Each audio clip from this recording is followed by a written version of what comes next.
জানাজার নামাজের পরে দোয়া করেন কি করেন না বাপ? করেন না? তারা বিদাতি বলে।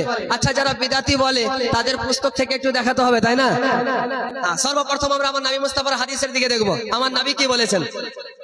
মুআজ্জাজ মুহতারাম সামিনে কিরাম, আমাদের স্পষ্ট কথা হচ্ছে, আমাদের কিতাবের আলোকে, আমাদের আকীদার ক্ষেত্রে হোক বা আমলের ক্ষেত্রে হোক, যদি আমরা দলিল না পাই আমরা নিজেই ছেড়ে দিব, আমরা করব না।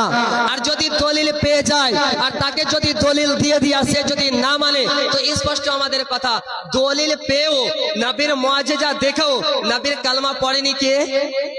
কথা বলতে হবে বাপ। আপনারা তো ভালো বলতে পারবেন, এটা তো জীবন, এটা এই গ্রামগুলো তো জীবনেরই কারখানা, তাই না? নবীর মুআজিজা দেখার পরেও কালমা পড়েনি কে? আজকে দলিল পেয়েও যদি গ্রহণ না করে সে কে? আহলে হাদিস। তাহলে বুঝে নিতে হবে কার সঙ্গে কাদের তুলনা আছে। যেমন সাহাবায়ে কেরাম আমার নবীর নাম শোনা মাত্র এক বাক্যে মেনে নিয়েছে, আমরা ঠিক আহলে সুন্নাত ওয়াল জামাতেও আমরা আমার নবীর কথা শোনা মাত্র এক বাক্যে মেনে নিয়েছি। যে জানাজার নামাজের পরে দোয়া করা যাবে কি যাবে না? মুআজ্জাজ মুহতারাম সামিনে কিরাম, আসল করেছেন কি করেননি কেউ? ইমাম বাইহাকি রাহিমাহুল্লাহ আলাইহি সুনানুল কুবরা লিল বাইহাকি হাদিস নম্বর 6996 এর মধ্যে লিপিবদ্ধ। আনিল মুস্তাজিল, হযরতে মুস্তাজিল রাদিয়াল্লাহু তাআলা আনহু থেকে বর্ণিত, তিনি বলেন আন্না আলিয়ান রাদিয়াল্লাহু আনহু, হযরতে আলী রাদিয়াল্লাহু তাআলা আনহু সাল্লা আলা জানাজাতিন, জানাজার নামাজ আদায় করলেন। বাদামা সাল্লা আলাইহা, তারপরে জানাজার নামাজ আদায় করার পরে সেই জায়গাতে দাঁড়িয়ে দোয়া করলেন। মুহাব্বতে বলেন সুবহানাল্লাহ। দোয়া করেছেন কে? হযরতে আলী। এখন ওয়াহাবীদের প্রশ্ন, হযরতে আলী কি বলে দোয়া করেছিলেন? যদি হযরতে আলী দোয়া করে, আমাদের জন্য এতটুকু যথেষ্ট যে হযরতে আলী দোয়া করেছেন, এই জন্য আমরাও দোয়া করি। তাদের দাবি হযরতে আলী কি বলে দোয়া করেছিলেন, চলেন সেটাও তাদেরকে দেখিয়ে দিই।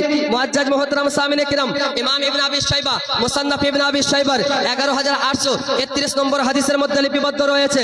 আনা আমর ইবনে সাঈদ, হযরতে আমর বিন সাঈদ রাদিয়াল্লাহু তাআলা হতে বর্ণিত, তিনি বলেন সাল্লাইতু মা আলীন আলা ইয়াজিদ ইবনে মুকাফফাফ, আমরা হযরতে আলী রাদিয়াল্লাহু তাআলা আনহুর সাথে জানাজার নামাজ আদায় করলাম। কার জানাজার নামাজ পড়লাম? তিনি একজন সাহাবী যার নাম হচ্ছে ইয়াজিদ বিন মুকাফফাফ। ইয়াজিদ বিন মুকাফফাফের জানাজা হযরতে আলী পড়ালেন। ফাকাব্বারা আলাইহি আরবাআন, 4টি তাকবীর দিলেন। সুম্মা মাশা, তারপরে একটু আগিয়ে গেলেন। হাত্তা আতাহু, এমনকি কবরের পাশে আপনার মৃত্যু ব্যক্তির পাশে আসলেন।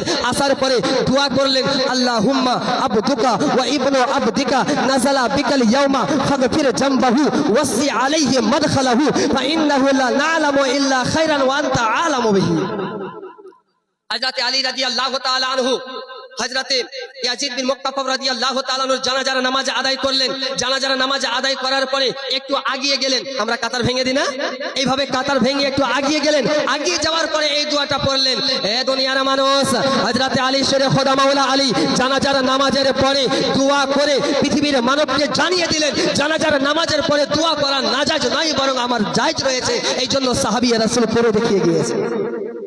সাহাবী রাসূল কি নাজায়েজ কাম করবে? কথা বলেন, নাজায়েজ কাজ করবে না। তো যেহেতু সাহাবী রাসূল করেছেন, তা আমাদের করতে হবে কি হবে না?